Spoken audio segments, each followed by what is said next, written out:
오늘 누가복음 말씀으로 은혜를 나누는 세 번째 시간입니다. 모든 부모님들이 다 아직 어린 자녀를 양육하고 있는 그 시기에 그 작고 사랑스러운 아이의 모습을 바라보면서 동일하게 품는 한 가지 그런 바람이 있습니다. 그거는 이 아이가 자라는 동안 조금도 다치지 않고 하나도 상처나지 않고 정말 이 아름답고 사랑스러운 모습 그대로 자랐으면 좋겠다. 그리고 마음 아프는 일이 가능하면 생기지 않았으면 좋겠다 하는 그런 마음입니다. 이렇게 부모님의 사랑은 언제나 자녀를 보호하고 또 늘 지켜주고 싶은 그런 마음에서 시작이 되지요.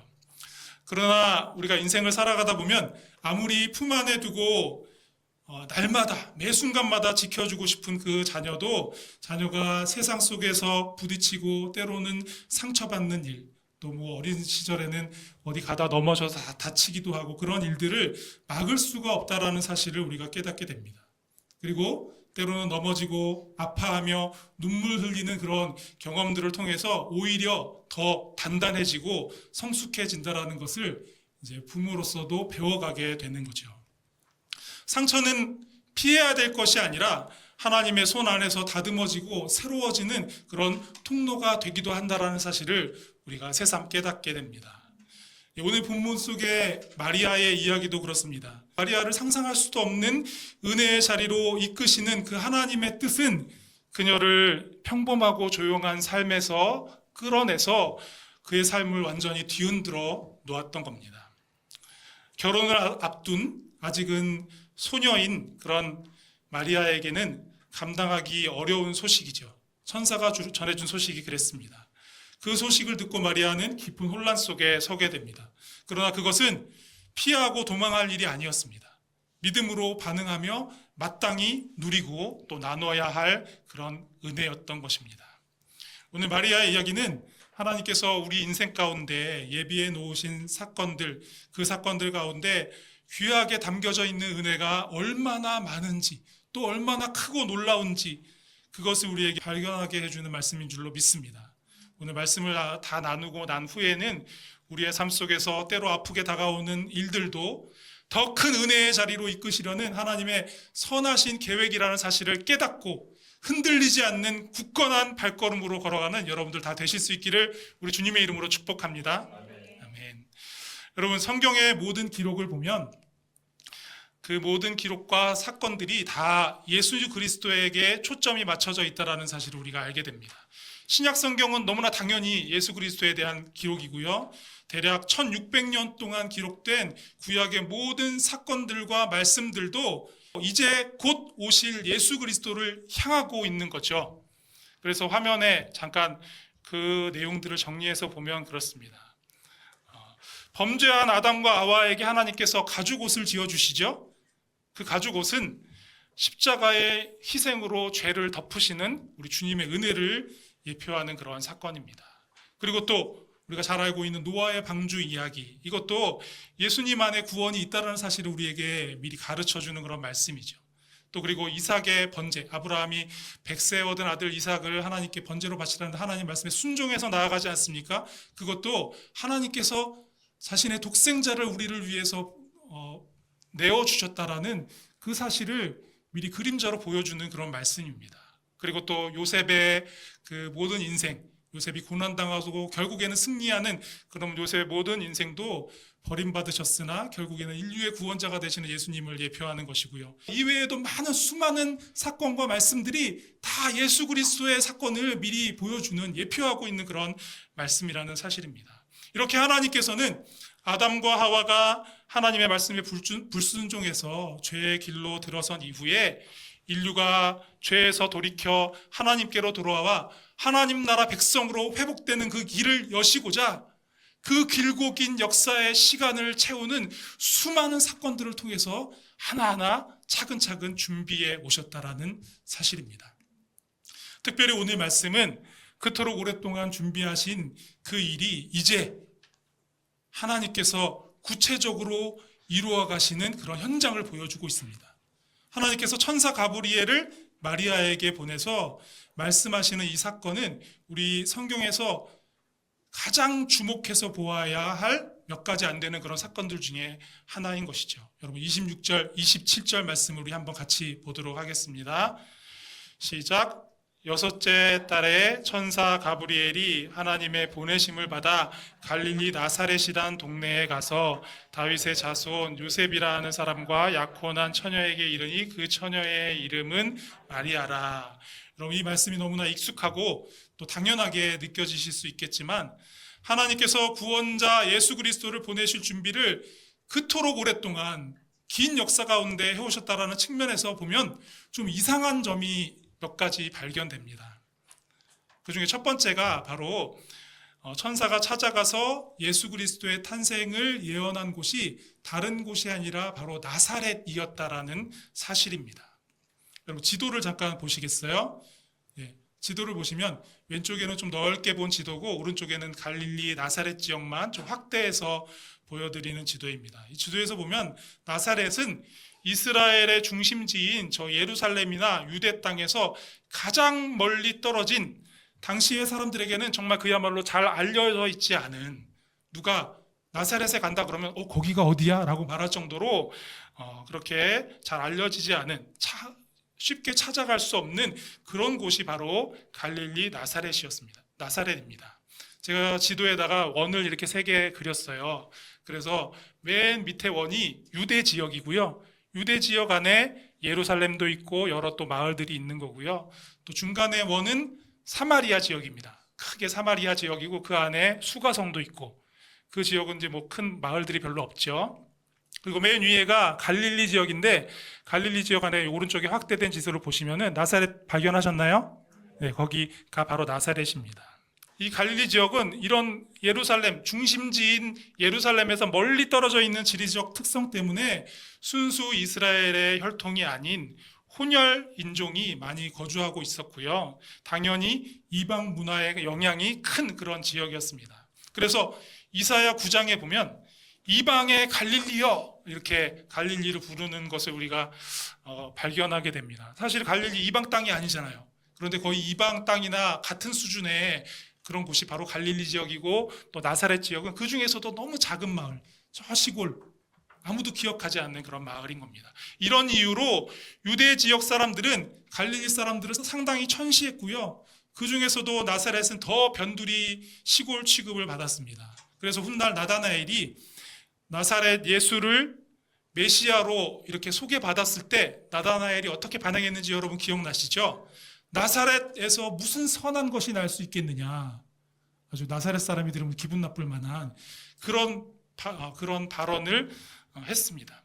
이거는요, 나다나엘이 특별히 이상하고 교만한 사람이어서 그런 게 아니라 당시의 사회적인 일반적인 정서가 그러했다라는 겁니다. 그리고 천사가 마리아에게 찾아와서 메시아 예수 그리스도께서 태어날 것이라고 예언한 것도 유대 사람들의 입장에서는 의외의 사건이라는 겁니다. 여러분, 마리아가 어떻게 소개되고 있는지 아까 본 27절 말씀을 다시 한번 살짝 보실까요? 거기에 보면 다윗의 자손 요셉이라 하는 사람과 약혼한 처녀다 라고 이렇게 소개하고 있고요. 그녀의 이름이 마리아다 이렇게 소개하고 있습니다. 그녀가 누구의 자손인지 누구의 딸인지 이런 정보가 전혀 없어요. 왜 그렇습니까? 그렇게 소개할 만한 내용이 없기 때문에 그렇습니다. 우리 지난번에 살펴봤던 사가랴와 엘리사벳 때는 엘리사벳이 아론의 자손이다라는 그의 출신을 이렇게 소개하지 않습니까? 그런데 마리아는 그의 출신도 소개할 만한 것이 되지 못하기 때문에 이렇게 소개하고 있는 것이죠. 이런 내용을 세상적인 가치관으로, 인간적인 그런 가치관으로 본다면 하나님께서 하나님의 아들 독생자 예수 그리스도 메시아를 이 땅에 보내주셔서 온 인류를 구원하시는 그 일을 함에 있어서 뭔가 준비가 안 된 것이 아닌가 하는 그런 인상을 받게 된다라는 거죠. 왜냐하면 하필이면 나사렛, 하필이면 마리아 같이 정말 볼 것 없는 그런 여인에게 그 귀한 소식을 전해주셨기 때문에 그렇습니다. 그런데 정말 그럴까요? 하나님께서 준비하신 것이 없어서 급하게 이 일을 진행하셔서 이런 일들이 일어나는 겁니까? 절대 그렇지 않습니다. 하나님께서는 이 땅에 메시아 예수 그리스도를 보낼 준비를 오랜 역사 가운데 해오셨습니다. 그리고 이렇게 하신 데에는 그만한 하나님의 뜻이 그 안에 담겨져 있는 거죠. 하나님은 일부러 사람들의 눈에 보기에 의지할 만한 그런 어떤 자격과 조건이 아무것도 없는 곳을, 그런 사람을 선택하신 겁니다. 하나님의 구원이 인간적이고 세상적인 그런 어떤 조건으로가 아니라 오직 은혜로만 설명될 수 있도록 하신 겁니다. 그래서 하나님은 작고 가난한 시골 나사렛에 있는 아무도 주목하지 않는 한 소녀 마리아에게 천사를 보내셨습니다. 천사가 마리아에게 전한 내용을 우리가 한번 잘 살펴볼 필요가 있는데 28절부터 31절까지의 말씀을 우리 세 번역으로 한번 같이 읽어보도록 하겠습니다. 천사가 안으로 들어가서 마리아에게 말하였다. 기뻐하여라, 은혜를 입은 자야, 주님께서 그대와 함께 하신다. 마리아는 그 말을 듣고 몹시 놀라 도대체 그 인사말이 무슨 뜻일까 하고 궁금히 여겼다. 천사가 마리아에게 말하였다. 두려워하지 말아라, 마리아야. 그대는 하나님의 은혜를 입었다. 보아라, 그대가 잉태하여 아들을 낳을 터이니 그의 이름을 예수라고 하여라. 아멘. 천사가 마리아에게 전한 소식의 그 핵심 내용은 31절에 기록되어 있죠. 그녀가 잉태하여 아들을 낳을 것이고 그분이 바로 구원자 예수 그리스도라는 말씀입니다. 그런데 천사가 이 내용을 전하면서 두 번이나 강조해서 표현한 내용이 있죠. 마리아가 하나님의 은혜를 입은 여인이라는 사실입니다. 이 일은 마리아가 하나님의 은혜를 입었기 때문에 지금 이러한 일이 일어났다라고 말씀하고 있는 겁니다. 여러분, 당시에 팔레스타인에서는 부모를 통한 중매로 결혼할 배우자가 정해졌습니다. 그리고 그 결혼을 하기 전에 일반적으로 약혼을 하게 되고요. 약혼 후에 결혼하기까지는 대략 1년 정도의 어떤 유예 기간을 가지는 것이 일반적이었습니다. 그래서 이 기간 동안 신부는 결혼을 위한 정결 예식을 완수하고 자신의 순결함을 입증해야 되는 겁니다. 내가 나의 정혼자 외에 다른 남자와 만나고 관계를 가진 적이 없고 나는 결혼을 위해서 이렇게 순결하게 준비되고 있다는 사실을 증명하는 것이죠. 만약에 신랑이든지 신부이든지 정혼 대상자 외에 다른 사람과 부적절한 관계를 갖게 되기라도 한다면 돌에 맞아 죽는 형벌을 당하는 것이 당시의 율법이었습니다. 이런 종교적인 사회적인 상황 가운데서 마리아가 천사에게 그녀가 약혼 기간 중에 잉태하여 아들을 낳게 된다라는 소식을 듣게 된 거죠. 유대 백성들이 그토록 오랫동안 기다린 구원자 메시아가 자신을 통해서 이 땅에 오신다라는 그 말씀은 개인적으로 보면 너무나 영광스럽고 감격스러운 일입니다. 그런데 이 사회적, 종교적 그런 상황을 고려해 본다면 이건 상당히 난감한 일입니다. 문제는 하나님께서 천사를 보내서 아직 결혼하지 않은 마리아에게 이제 메시아, 아기를 잉태하게 될 것이라고 말씀하셨고요. 이 얘기를 누구한테 가서 해도 이런 일이 나에게 일어났다라고 아무리 자세히 설명을 해도 아무도 믿어주지 않을 일이 지금 일어났다라는 사실입니다.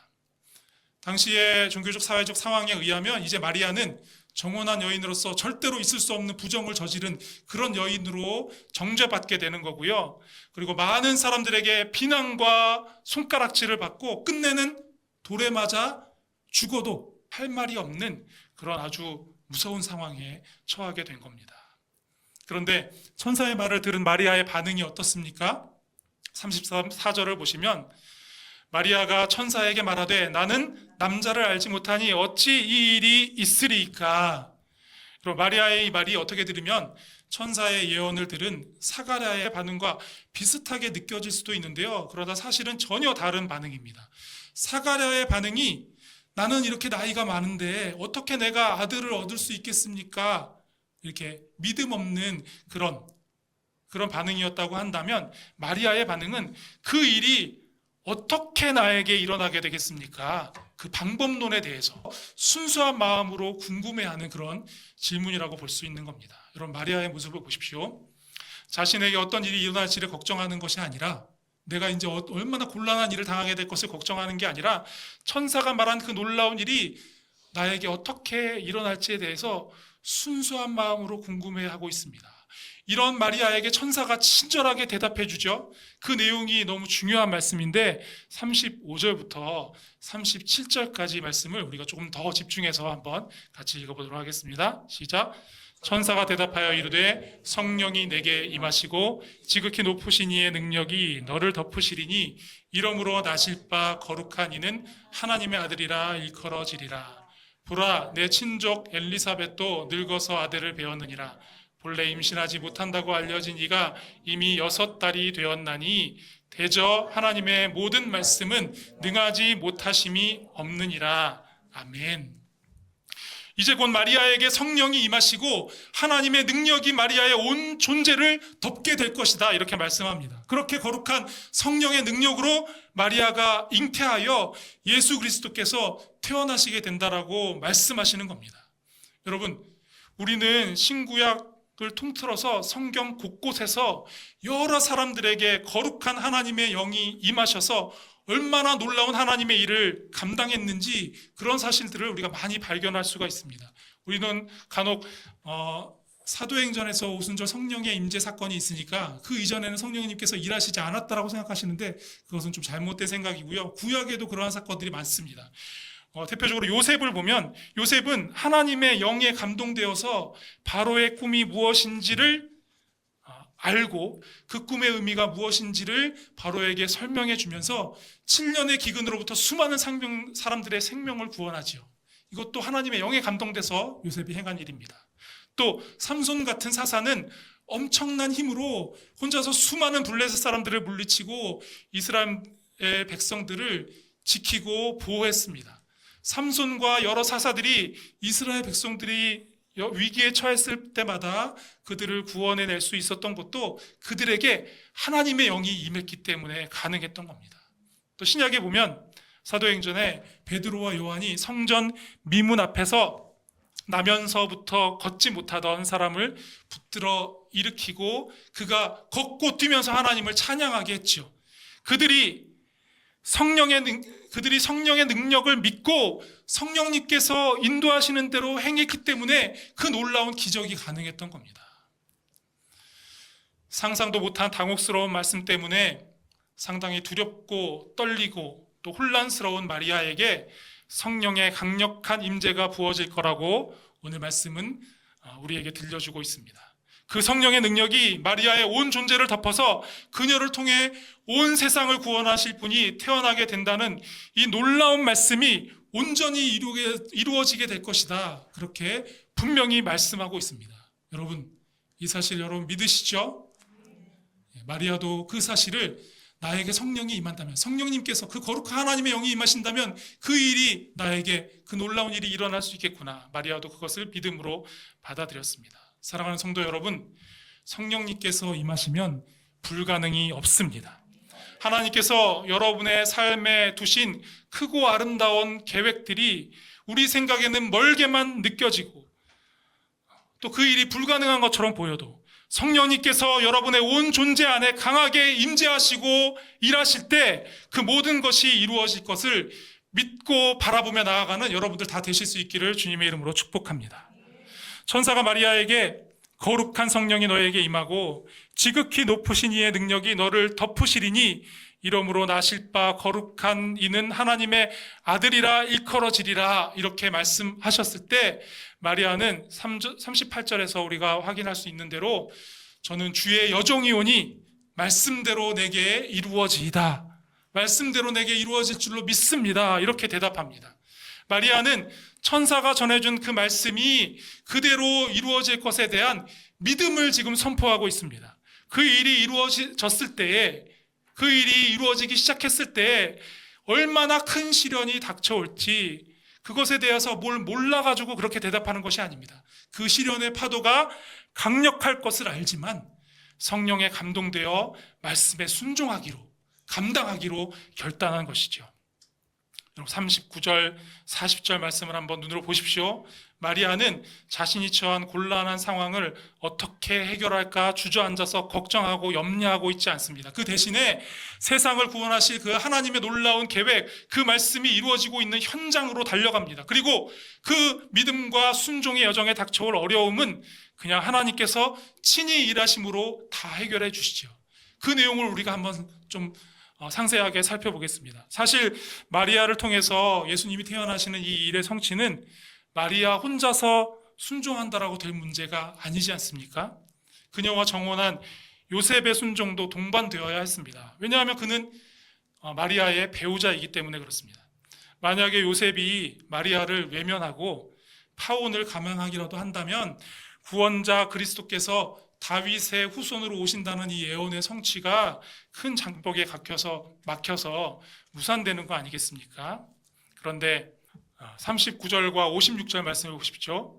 마리아는 천사의 방문 이후에 정말 아까 우리 지도 본 대로 지금 마리아가 있는 곳과 그 유대 지역하고는 상당히 먼 거리입니다.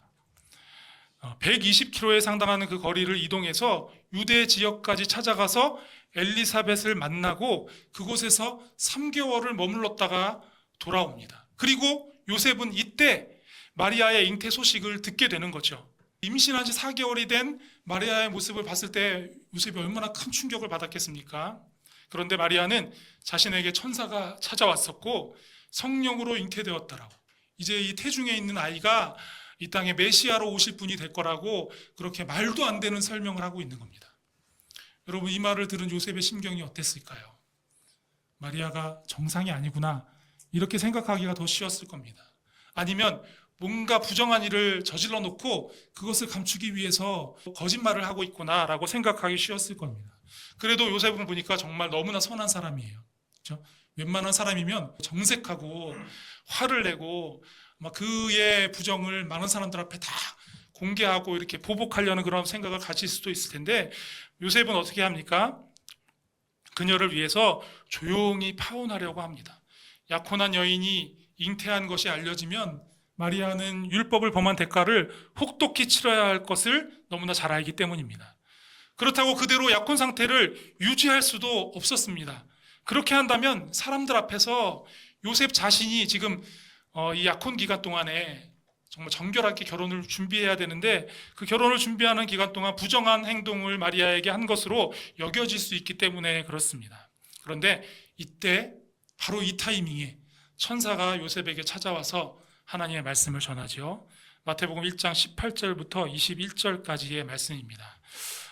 색깔이 칠해진 부분만 우리 한번 읽어보면 좋겠습니다. 마리아가 요셉과 약혼하고 동거하기 전에 성령으로 잉태된 것이 나타났더니 그의 남편 요셉은 의로운 사람이라 그를 드러내지 아니하고 가만히 끊고자 하여 이 일을 생각할 때에 주의 사자가 현몽하여 이르되 다윗의 자손 요셉아 내 아내 마리아 데려오기를 무서워하지 말라. 그에게 잉태된 자는 성령으로 된 것이라. 아멘. 여러분, 아무리 이해해 보려고 해도 이해할 수 없는 말도 안 되는 그런 소리를 하고 있는 마리아에게 어떻게 대응해야 할지 요셉이 얼마나 생각이 많고 괴로웠겠습니까? 그렇게 고심 끝에 결국 조용히 파혼해야 되겠다라고 결정을 내린 그 순간에 하나님께서 천사를 보내서 성령으로 잉태된다고 얘기한 그 마리아의 말이 맞다라고, 그녀를 안심하고 데려오라고 말씀하십니다. 요셉은 이건 하나님의 말씀이니까 그 말씀에 순종하죠. 이렇게 마리아가 정말 전적으로 그 말씀에 순종함으로 나아갈 때 하나님께서 요셉에게 설명하고 요셉을 이해시키는 그 일은 하나님께서 친히 말씀하셔서 하나님의 구속사역에 대한 이 예언의 말씀이 조금도 차질 없이 그대로 이 땅에 이루어질 수 있도록 하나님께서 일하신 겁니다. 사랑하는 여러분, 하나님께서 여러분의 삶을 은혜의 자리로 이끄신다는 그 사실에 대한 믿음과 확신이 흔들리는 그런 삶을 살아가고 계십니까? 그 은혜의 자리에 서기 위해 감당해야 할 일이 너무나 부담스럽게 느껴지십니까? 내 마음에 품게 하신 그 꿈이 나의 현실과 너무 멀어서 마음이 자꾸 무너지고 계십니까? 우리 가정에 주신 복된 하나님의 약속의 말씀이 이루어지는 그 자리까지 갈 길이 너무 멀게 느껴지고 고되다고 그렇게 생각하고 계십니까? 견디고 이겨내기 힘든 환난 시련에 눌려서 자신이 꼼짝도 하지 못하고 있다고 느껴지시지 않나요?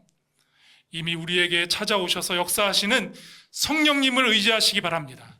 성령님께는 불가능한 것이 없습니다. 성령의 능력이 여러분의 온 삶을 뒤덮을 때 오직 선하신 하나님의 뜻, 그 복된 약속의 말씀이 온전히 아름답게 우리 삶에 이루어질 줄로 믿습니다. 날마다 성령님의 도우심을 구하고 오직 성령의 능력에 여러분의 삶을 내어드리시길 바랍니다. 그렇게 할 때에 하나님께서 여러분 한 분 한 분을 일으켜 세워서 이끌어 가시는 그 놀라운 은혜의 자리에 결국에는 도달하게 될 줄로 믿습니다. 그 믿음으로 담대하게 나아가 승리하는 여러분 다 되시기를 우리 주님의 이름으로 축복합니다. 주님의 말씀대로 내게 이루어질 줄 믿습니다라고 믿음으로 선포하며 나아가 성령님께서 주시는 그 승리를 모두 다 누리는 여러분 되시기를 축복합니다.